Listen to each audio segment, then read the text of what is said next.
La liked doing laundry when it was clear out like this. A nice sunny day was a rare thing indeed in this land of ice and snow, and she was certainly making the best of it. I mean, she was bustling back and forth out there in the garden, hanging clothes out to dry, dancing about, a hint of a smile on her face even. I stood by the window and watched her for a while. She really did look like she was having fun out there. Good, good. I was about to turn away when she suddenly stooped over. I wondered if she had slipped on a patch of ice or something, but then she stood. She didn't seem hurt. When she turned toward me, she was holding a puppy in her arms. She looked worried, real worried. She cradled the little creature as if it were the most valuable thing in the world. The puppy was in bad shape, all right. It was limp and unresponsive in her arms. I watched as La gingerly made her way back inside. She was at my side before I even heard the door close. She looked like she was about to cry. "I'm so sorry. I dropped a wet sheet, by accident, on this little one." And sure enough, there was a sheet billowing about on the ground outside. We'd have to take care of that sooner or later, but this puppy was going to have to take priority. It made a feeble attempt to lick my fingers when I reached out to touch it. I shouldn't have, right? If I hadn't been doing laundry, then we would have nothing to wear, and then we'd really be sorry. In any case, this isn't your fault. I picked a dry towel out from the laundry basket, wrapped the puppy up, and placed it back into the basket. Then I headed into the kitchen and opened the refrigerator. Oh good, we had some milk left. I poured some out into a pan and started warming it. I removed it from the heat before it started to boil, grabbed some bread, and came back to the living room. The puppy's eyes suddenly snapped open, its black nose started twitching, its tail started wagging. It had freed itself from the towel and jumped out of the laundry basket by the time I'd finished dunking the bread into the milk. "La, hold the puppy for a bit, will you?" "Okay." She did as I said. I don't think she had any idea what to make of the puppy's sudden vigor. Meanwhile, I waited for the milk to cool down. After a minute or two, I dipped a finger into the pan. Good, not scalding anymore. This would do. I put it down on the floor. "Alright, you can let go now."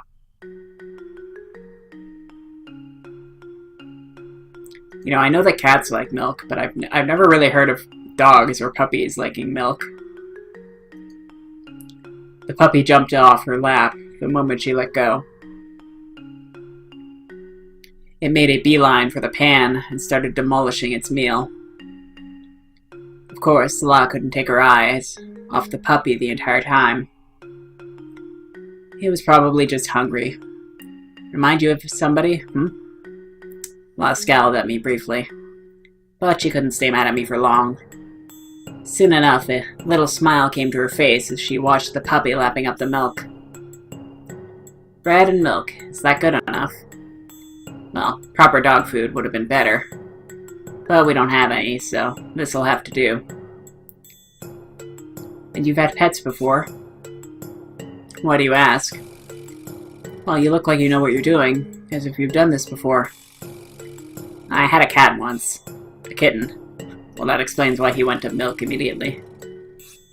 Really cute little girl." She went her own way before long, though.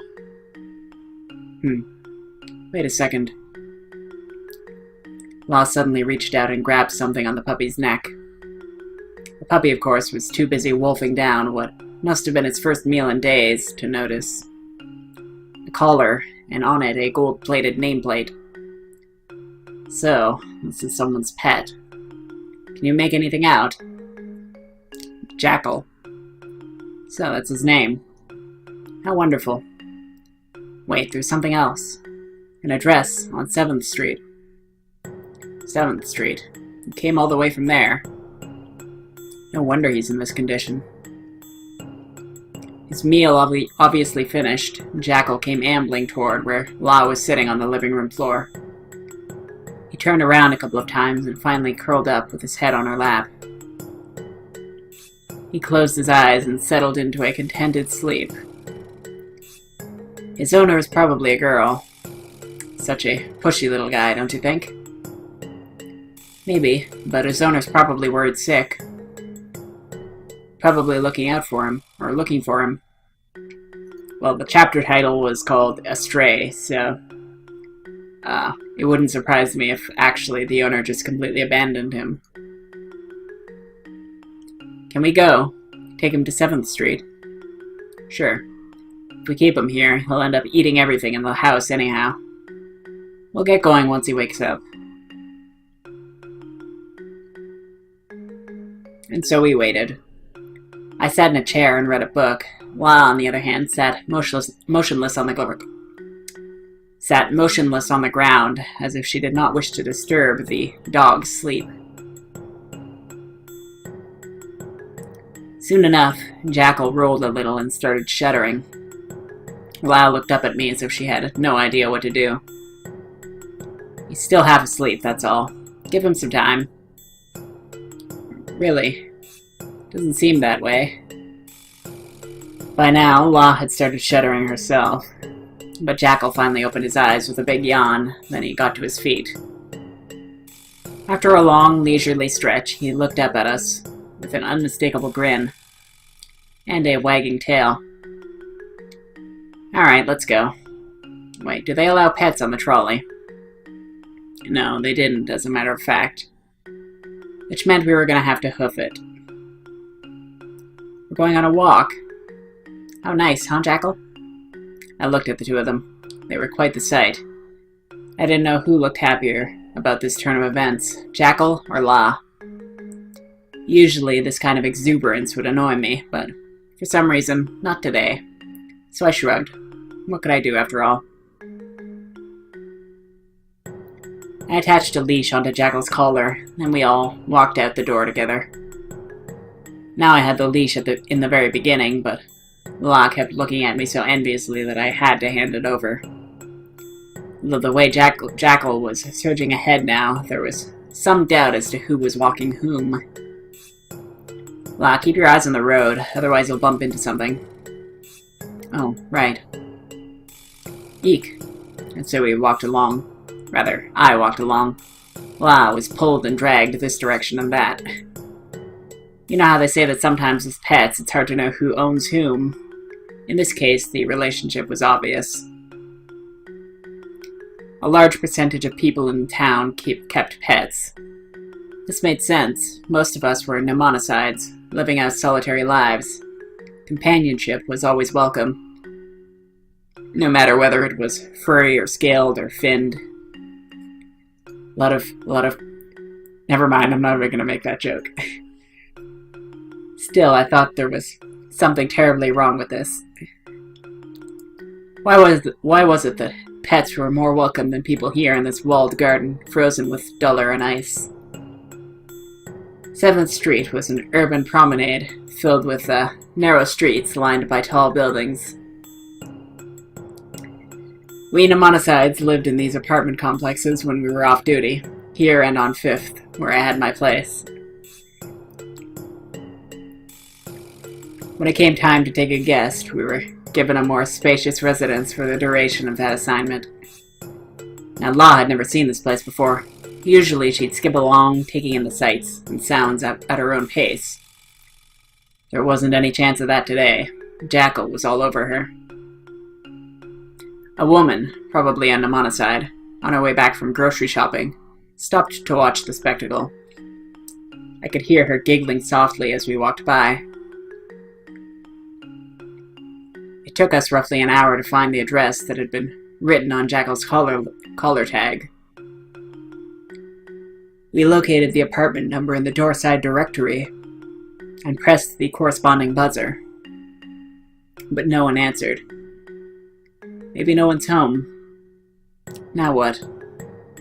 Well, we can't just leave Jackal here and go home. We'll have to try again later. Okay. I'm sure the owner is worried. La looked hard at the buzzer one last time, and then turned away, as did Jackal.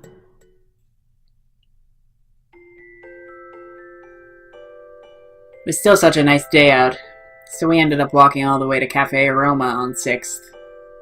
I could hear voices coming from inside, and now that was unusual. But then, when I listened more closely, I realized, oh, Rook was just listening to the radio. Welcome. Hey man, you heard what's been going on? Bad news, yo, bad news. Rook turned to me with a troubled expression on his face, gesturing at the radio all the while. Why, what happened? Should have known you'd have no idea. An anarchist group claims they planted a bomb at HQ. Well, that doesn't sound good.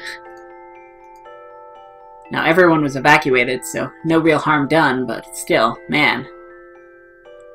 An anarchist group. Yeah, they aren't even worthy of that label. Just a bunch of selfish idiots with too much time on their hands. I'm telling you, we ought to do the world a favor and kill them all. A little extreme? Strong words. I'd never seen him this upset before. Also kind of ironic, given what he'd told me of his past.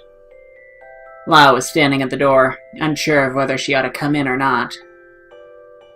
That was considerate of her. After all, most restaurants didn't allow pets inside. Oh, hey, La. Wait, that dog. You know him? Nope, never seen him before. It's just a customer of mine lost a dog a couple days ago. Mixed breed, black fur. Fits the description, don't you think? Talk about finding clues in the strangest places. La's face suddenly lit up. She strode into Aroma with a spring in her step and with Jackal at her heels. This customer, a regular? Coming today, perhaps? Who knows? Usually comes around in the evening, see? We went over to the owner's apartment. No one home. Yeah. You went during business hours, didn't you? No wonder. Probably still at work or something. And is this a mnemonicide? Apparently. Didn't pry much, though, if you know what I'm saying. It's interesting that, Black Iris here seems to be like one of the only mnemonicides here who doesn't have another job. Granted, he's probably not, but it's just that the only two we've heard of so far have had other jobs other than being a mnemonicide. It makes me think that maybe Black Iris gets paid a lot more than average. Maybe he gets he gets enough to make do just with his one job. Rook deftly placed a bowl of water in front of Jackal, and lunch in front of us. Yo, you mind if I keep him for a bit? Fine with me. Rook really did look eager to help, and this would free me up from having to dog sit. But why was he doing this? I didn't know that he liked dogs. See, the owner, she's this pretty little lady, worried to death about her dog, see, so if I can be of any assistance, no, it wasn't that he liked dogs. It was just that he was a horn dog. How could I forget? Anyway, it was a done deal.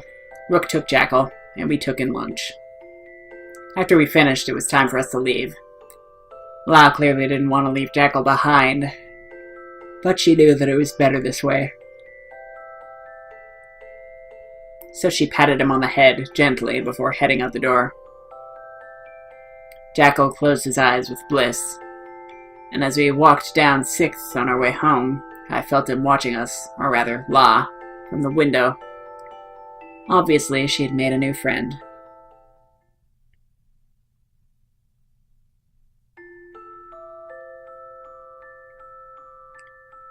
The next time we went shopping, there were newsboys in the streets waving their papers about and yelling at the top of their lungs. How unusual, I thought. Since when does our little town have anything worth writing about? I bought a paper on a whim, and it turned out another bomb. This time it was a public park on 4th Street. According to the article, the same anarchist group of the HQ bomb incident was to blame. And speaking of HQ, there was a general proclamation from the higher-ups next to the article. It wasn't anything I hadn't already heard 1,000 times over. Take extra care, protect your guests, report any suspicious activity immediately. Wasn't this all standard operating procedure anyhow? Why reiterate it at this hour? What point would that serve? La peeked over my shoulder and read along with me. She looked kind of worried, actually. I wonder, what do they want? Hard to say. This much is certain. Either mnemonicides are behind this, or we have people who snuck in pretending to be guests. Either way, it isn't good news. A park, lots of people. Is that what they want? To shake us up? To hurt us? Interesting. I'd never seen La this upset before. Especially given the fact that the article didn't make any mention of anyone being killed or wounded. Well, if they wanted to shake us up, they've certainly succeeded in that. Hard to believe that there's someone out there who'd sneak into this town just to blow stuff up. It wasn't just us. The entire country was shaken by this news, probably. Which meant there was a massive manhunt going on even as we stood on the street and read the newspaper. But the thing was, they hadn't caught the perpetrators the first time around either. How was I to have much confidence they'd succeed this time around? For that matter, how was I to have much confidence that someone at HQ wasn't feeding information to the terrorists? We headed over to Aroma once our shopping was done. I opened the door and came face to face with a woman who was obviously just about to leave. And there's that woman again. She had a Sprite, so clearly she's going to be important. I started stepping back so she could get out, but she was faster than I was and squeezed past me in the blink of an eye. In fact, her motions were so brisk that she actually did bump into me fairly hard on her way out. Now, it wasn't forceful enough to knock me over or anything, far from it, but I remembered feeling something not quite right. Touch my arm, which was why I thrust my hands into my coat pockets and stood there in front of Aroma for a bit. Black Iris, something wrong. So either she stole something or she slipped something into his pocket. La asked, obviously wondering why I wasn't going in already. Oh no, it's nothing, I replied with a smile. Rook was washing dishes when we walked in. He turned and shook his head slightly when he saw who we were. Should have come a bit earlier, kids. I wonder if maybe that's like some kind of... Because Rook and Black Iris are clearly operating outside of the law. They're taking like black market patients and stuff, so... I wonder if maybe they are actually the anarchist group. And the lady that he just bumped into is maybe like a part of that group, and she's like slipping a message to Black Iris or something like that. I don't know. And also the way Rook was able to get that permit through his connections, like, that makes me think that there's something not quite on the up and up with these two.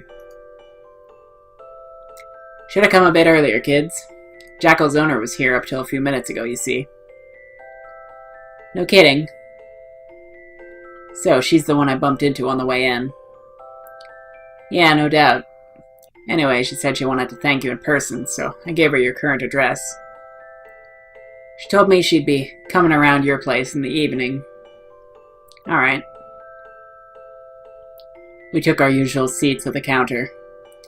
There was a manila envelope sitting there. La eyed it for a second.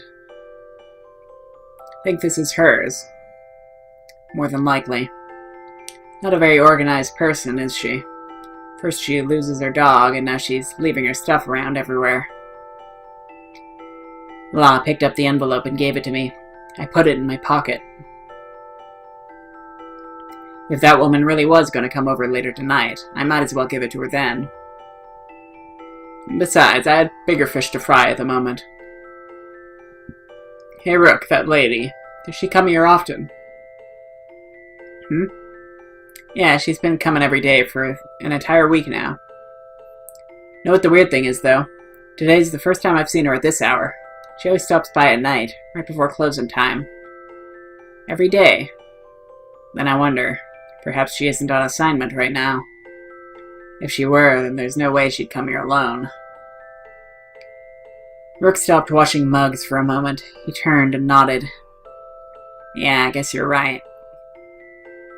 Wonder why she comes this often. You gone loco, man? To eat, obviously. And to hook up with me. Alright, all jokes aside, she's probably just lonely or something. Lonely? You know, man, not everyone likes being all alone like you do. In fact, most of us prefer the opposite, thank you very much. Besides, if you're not on assignment, you're totally free, nothing to do, no one to talk to. Makes sense that someone in that position would come to a place like this, don't you think? Perhaps. Come on, Black Iris, get with the program here. Don't you know what goes on in the heart of a lonely woman? No, and I don't want to know either. I said with a sigh and a wry smile. Lyle, on the other hand, well, let's just say that she was eating up every single thing Rook was saying. I mean, the way her eyes were sparkling, I knew he had her hook, line, and sinker. And I hoped that nothing strange would come of this. You know your customer well. Well, yeah, of course. Besides, she's quite the looker, and... Actually, there's something kinda odd about her. He trailed off at this point and went on polishing mugs, staring at the door all the while. No matter what I said or did, I couldn't get him to say anything further.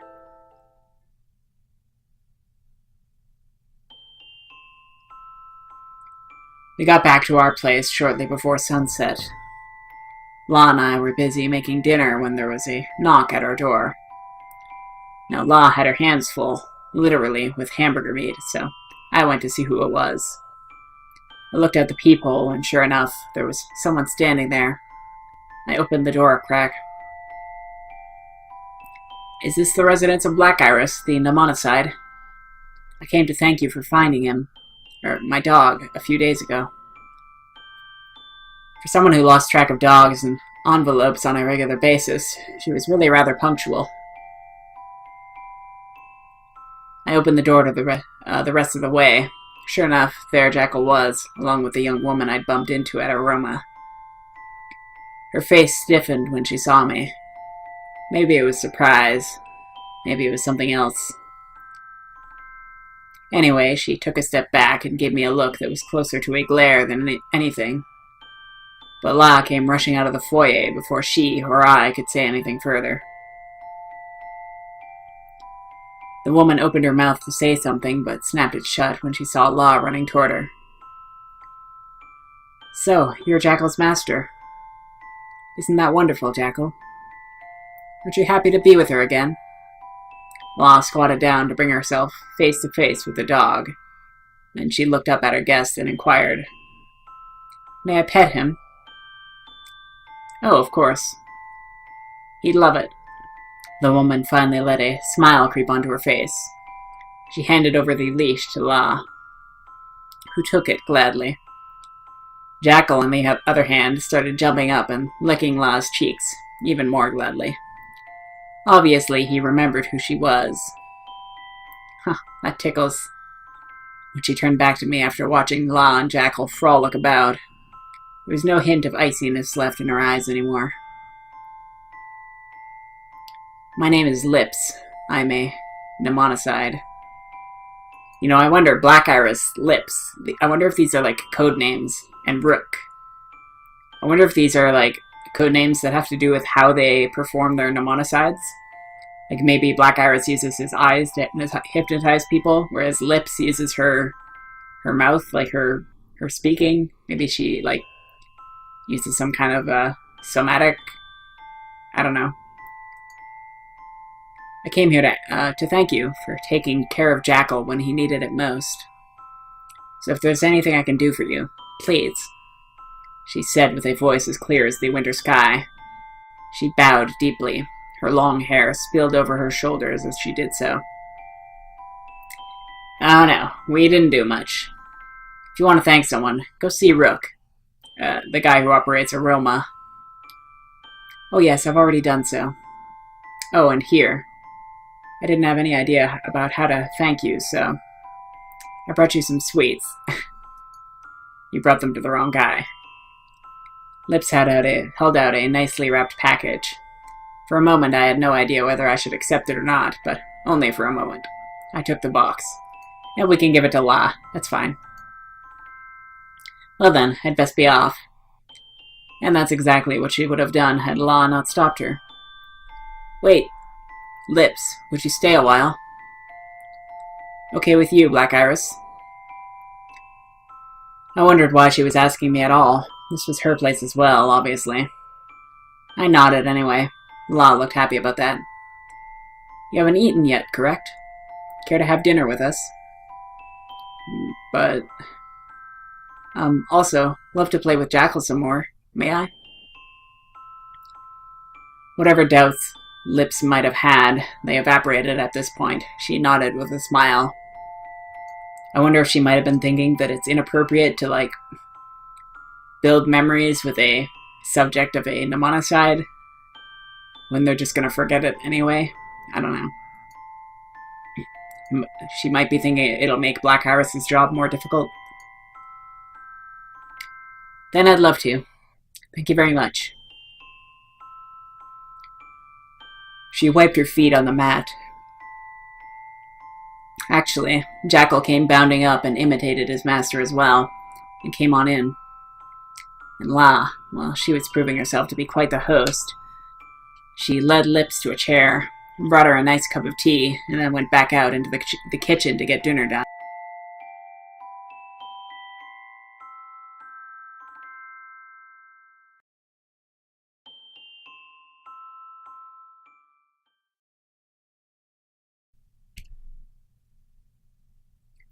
This left Lips and me alone together in the living room. She looked at me every once in a while. Obviously, there was something she wanted to say, but I ignored all that. After the cooking was done and the table was set, we took our seats. Lips looked totally amazed by the multi-course banquet that had been laid out in front of her. Oh, wow. You made all of this, I don't think I caught your name. La. No, not at all.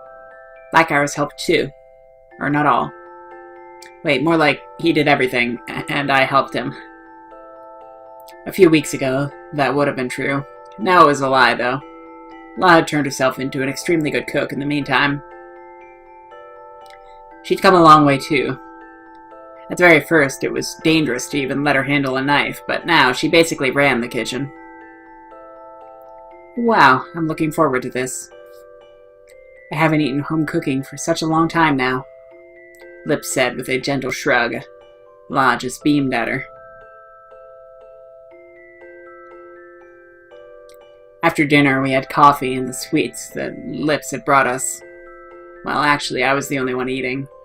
Lips and La were too busy playing with Jackal to be doing much of anything else. Lips, you're a mnemonicide, correct? Oh, yes, of course. Wait, aren't you one as well? She's my guest. I completed the sentence for her, as she didn't look like she was going to be able to get it out. Lips turned to look at me for a moment. Obviously, this was surprising to her. I see. You two. Well, see, you get along so well that I thought. Mnemonicides have been known to move in together, you know. I mean, it makes sense, I guess, if they all live in a town like this. So there's bound to be some couples forming. I just thought maybe there might be rules against that, but I guess not.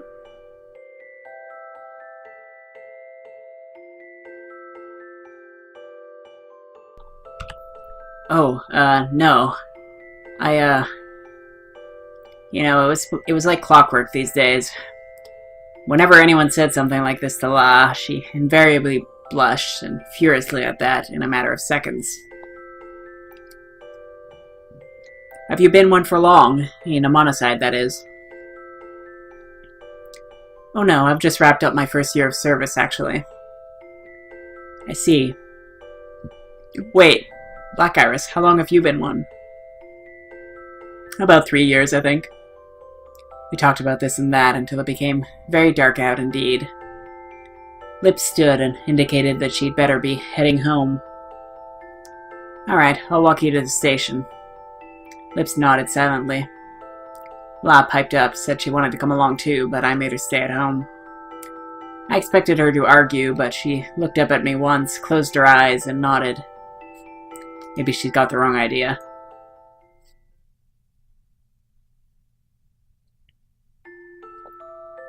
We walked along for a while. We said nothing to each other. Lips kept her eyes fixed on Jackal. I kept mine on the road ahead. But when we reached the copse of trees, she began to talk. Dinner was so delicious. You'll have to tell La thank you for me.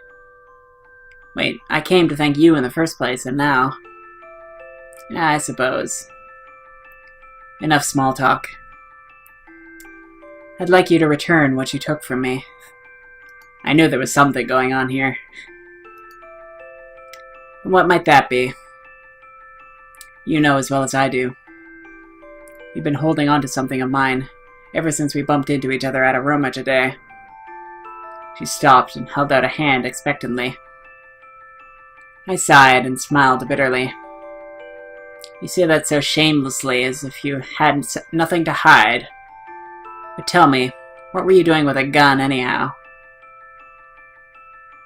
She'd been concealing it earlier at Aroma, but it was obvious when I bumped into her. Which was why I picked her pocket without a second thought. Because no one other than military personnel was supposed to have access to firearms in this town. Your heart is as black as your hands are sticky, I see. I'm afraid you ought to be a lot more careful about concealing something like this. You're not getting it back, sorry. It's for self-protection, I swear. Please give it back. I don't know about that. In a town where nobody's allowed to have guns? Self-protection against whom, I wonder? This town is a peaceful place. Or at least it would be, if not for you and your friends. Yeah, so he suspected as much as well, that she's actually one of the anarchists, or the rebels. I brought the envelope out of my pocket. Lips went pale, and then started clenching her teeth. Did you read it? Obviously. This is a member list of your terrorist cell, isn't it? Makes me wonder why you even bother. So much for secrecy. Although, these are all code names, so there's no way I know who these people really are. Give it back. So, you're either a secret agent investigating the bombings, or you're one of the terrorists. And I happen to know you're no secret agent. She clenched her teeth even harder then. It was a wonder that there weren't bits of enamel flying everywhere by now. But for how hard she was grinding her teeth, her glare didn't have much or any bite. I wasn't afraid. And what will you do? I wonder. This isn't proof of anything, after all. Besides, something isn't right here. There's no way you'd just leave this lying at Aroma, and yet you did. What? Wait, that's...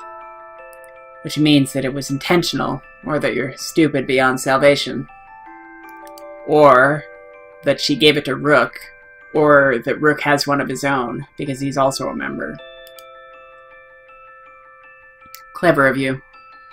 So you played dumb in front of La, and yet you knew all along. No, actually, I had no intention of hiding my cards. Besides, La knows a lot more than she lets on. You'd be surprised. In any case, I'll be holding on to this. And your gun, too. You're free to do whatever you want, of course, but just remember, so am I. And I won't hesitate to, if need be. I put the envelope back in my pocket and walked away. Lip stood there for a long time. She didn't look like she'd really grasped what had just happened. The last I saw of her, she was trudging along the trolley station in darkness.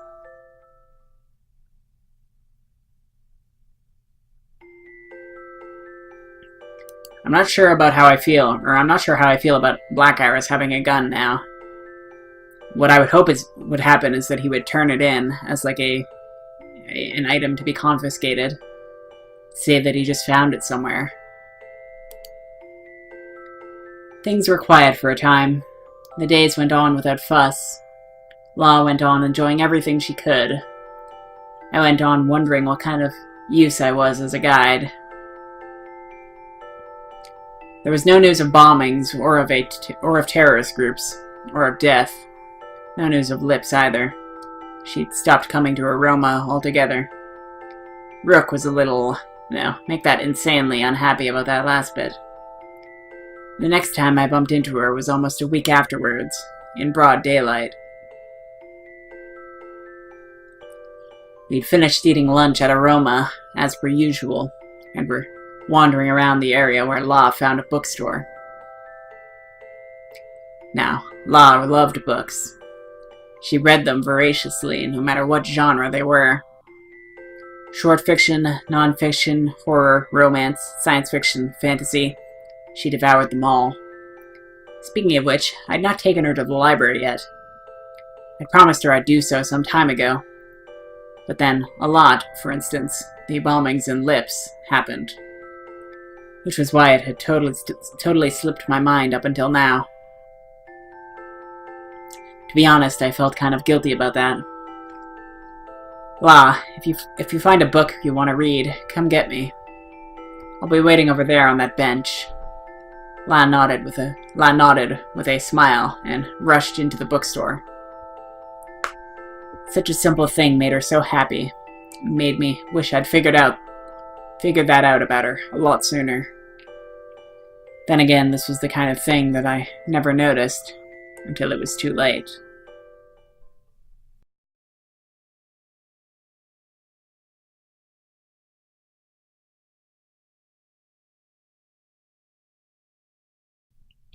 I looked around the area. It was largely deserted. Here and there, people went about their business. One of them was walking toward me. I looked closely. This was a face I knew. Then she was standing before me. I came looking for you after I heard from Rook that you'd gone out shopping. She asked me if the seat next to me was taken. I motioned her to it. She sat down. Listen to me. They know about the list. I don't think they know that you have it, but still, be careful. You haven't destroyed it, right? If you have, then I can't help you. No leverage, see? So I hope for your sake. Oh, speaking of which, I'd like my gun back, please. It's too late for any of that. Huh? She narrowed her eyes, obviously. She thought I'd set a trap for her or something. I just waved her into silence. Then I motioned her to take a look around us, a good, long look. You were followed. Huh? I stopped her from thrashing about too obviously, and then I sighed, deeply. Looks like you can't help me at all. I'm sorry. There was no point in getting angry at her at this point. And in any case, one of our mysterious observers was hiding under the eaves of that building over there. But, at that range, he probably couldn't make out a word of what we were saying. Still, if he knows that he suspects that she's a rebel or whatever, and she sees you, and they see you, talking with her like this, they're gonna get the wrong idea, and they're gonna get suspicious of you, so it's not a good idea. It doesn't look good. Oh well, don't worry about it. I'll deal with this myself. You probably ought to go hide somewhere, though. This might get messy. What makes you think I'll do that? Give me my gun, please. I have no idea what you're planning on doing, but I'll tell you one thing. It won't work. Lips just clenched her teeth again for a time. It seemed like forever. Finally she nodded, stood, and left. And although they were trying to be inconspicuous, it was obvious that several people were tailing her. One of them, the man from before, stayed in the area. He was obviously focusing on me, so I gave him no reason for suspicion. I waited there for La, and soon enough she came running toward me with a heavy-looking bag in her hands. I found lots of books. They all look so fun. Makes me really happy. For a moment, I forgot all my troubles and smiled back at her. But she'd already caught on that something was up. She looked at me gravely. I stood up and we began walking down the street. Sure enough, we were being followed. Black Iris, was that Lips you were with? Yeah, it was. She seemed like she was in a real hurry. I see. She stopped and looked back for a second, the disappointment obvious on her face. It was really quite amusing to watch the man almost jump out of his skin and then duck into a store for cover. Hola, I have something to do, so would you mind waiting for me at Aroma? That's fine, but I smiled ambivalently. I didn't want to say much more to her about what was going on at this point, so we headed on over to Aroma. Now obviously the people who were tailing me knew all about Aroma. They had to, given that they'd originally been after Lips. But Rook could probably take care of one guy easily, and then some. Interesting, so it does seem like Rook is in on some kind of rebel situation. And Black Iris knows about it. But I wonder if Rook knows that Black Iris knows about it? Or if Black Iris is just kind of...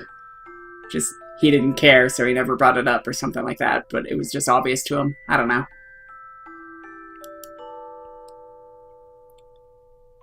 So after I deposited her inside, I walked back out.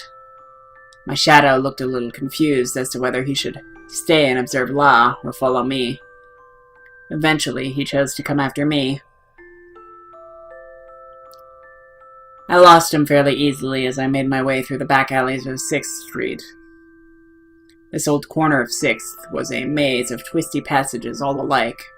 It was hard to find your way even with a map if you didn't know the area. I wasn't sure that this would be enough, but sure enough, no sign of my follower. So he was even less intelligent than I'd expected. So I doubled back and started shadowing him. He'd found his way back to 6th's main promenade by now. He walked toward the trolley station and then went right past it. He was heading for 5th Street on foot. 5th Street was filled with residences. I, of course, happened to live in one of these when I wasn't on duty. The man looked to his left, to his right, behind him. He was obviously spooked. Finally, he shrugged and walked into an old apartment complex. I found a hiding place and waited, but my shadow did not reemerge. Instead, it was another man who stepped out into the daylight.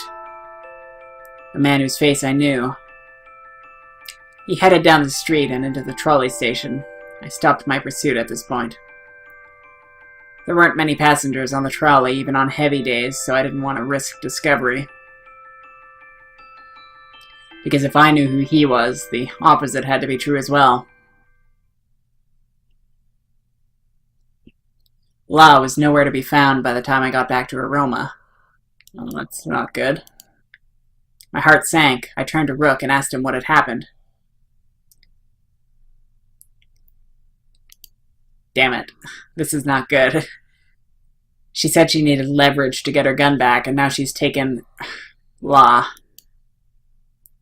Oh yeah, the lady who owns Jackal came by a bit ago. Said you had something of hers that she needed, double quick. So La went with her to find you. Why, what's... I sprinted out of the place before Rook could finish his sentence. Damn it all.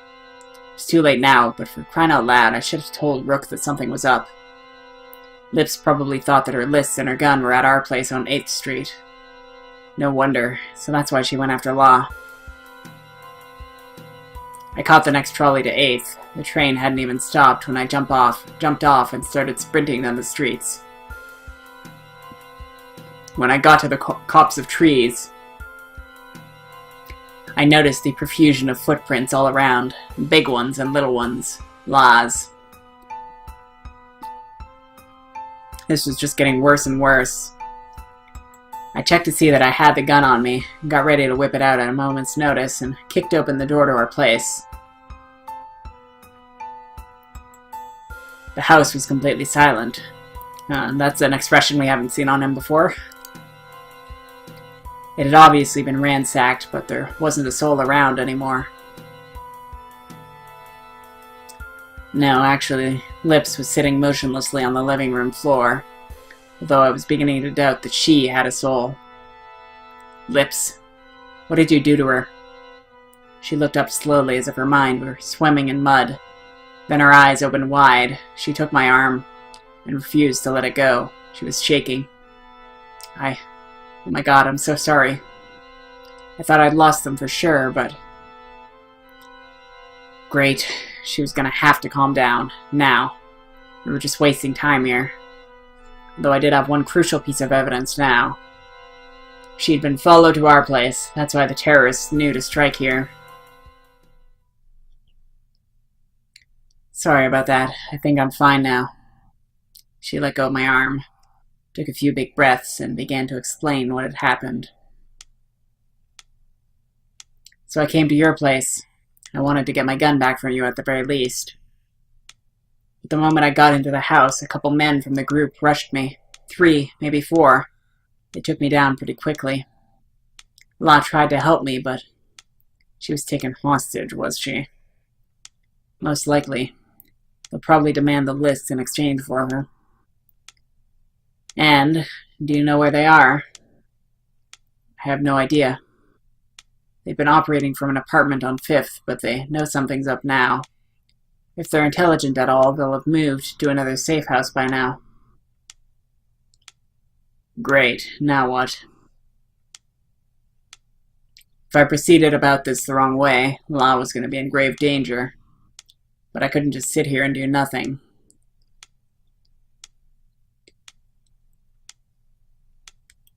I'm sorry.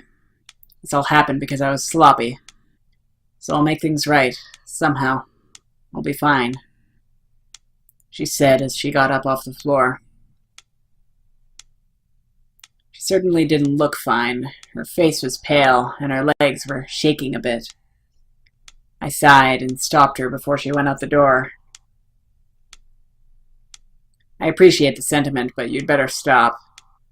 But if you fail, then you won't be the only one who dies. La will too.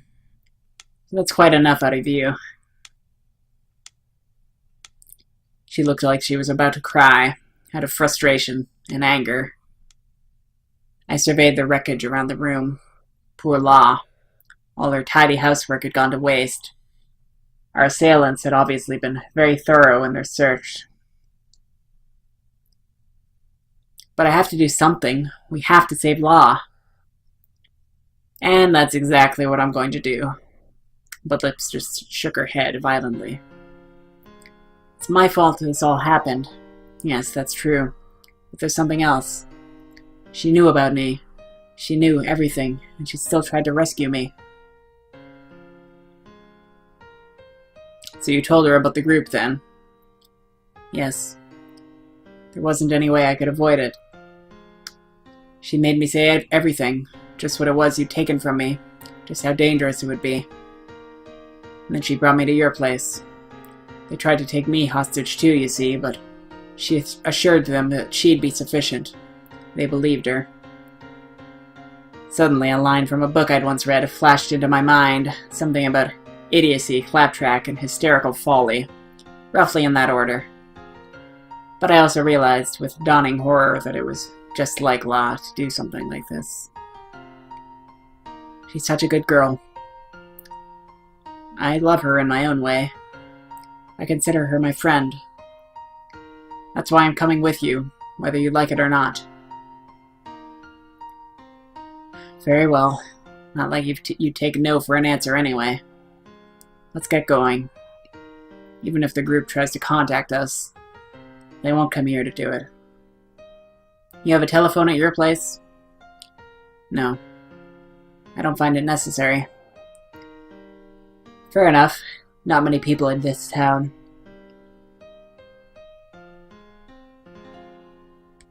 Not many people in town had telephones, and the reason for that was simple enough. Many of our guests had an extreme aversion to them, and their incessant ringing. Then we'd better head to Aroma. I agree. If they decide to get in touch with us, it'll be there.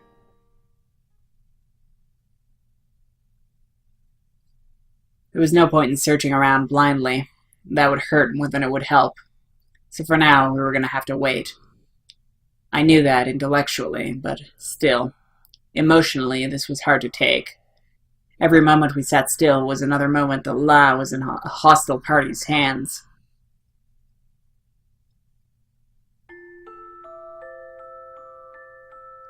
My fears, however, were unfounded. Rook was waiting for us by the time we got to Aroma.